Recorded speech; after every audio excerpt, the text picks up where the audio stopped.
Lutja e ditës së shtunë. Me emrin e Allahut, të gjithë mëshirshmit, mëshirplotit. Kjo është fjala e të ruajturve prej mëkatit dhe e të kujdesshmëve.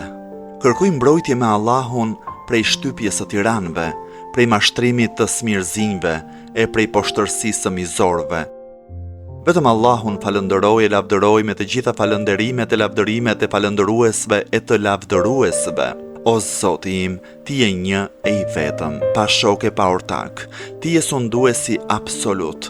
Sundimin ty nuk ta ka dhënë askush, nuk kundërshtohesh në gjykimin tënd, nuk sfidohesh në sundimin tënd.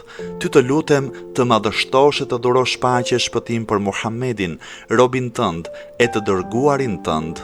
Vetëm ty të lutem, bëj që unë të arri kënaqësinë tënde më të lartë, me falënderimet për mirësitë tua, më ndihmo që t'jem në bindje ndaj teje dhe në angazhim të përpikt në adhurimin tënd.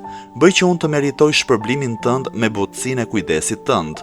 Më mëshiro për aq kohë, sa ti të më lësh gjallë duke të mos kundërshtuar ty. Për aq, sa do të më lësh të jetoj. Bëje mbar që të kryej vetëm nga ato punë që mua më sjellin dobi. Me librin tënd të zgjerosh kraharorin tim, me këndimin e librit tënd të fshish mëkatin tim, të më japësh mua shpëtim në fen time e në veten time. Për të mirën time mos i e gërso ata që më bëjnë shoqëri. Përsose bamirësinë tënde për aq jetë sa më ka mbetur, ashtu siç e përsose gjatë asaj pjese jete që kam kaluar, o më i mëshirshmi i mëshiruesve.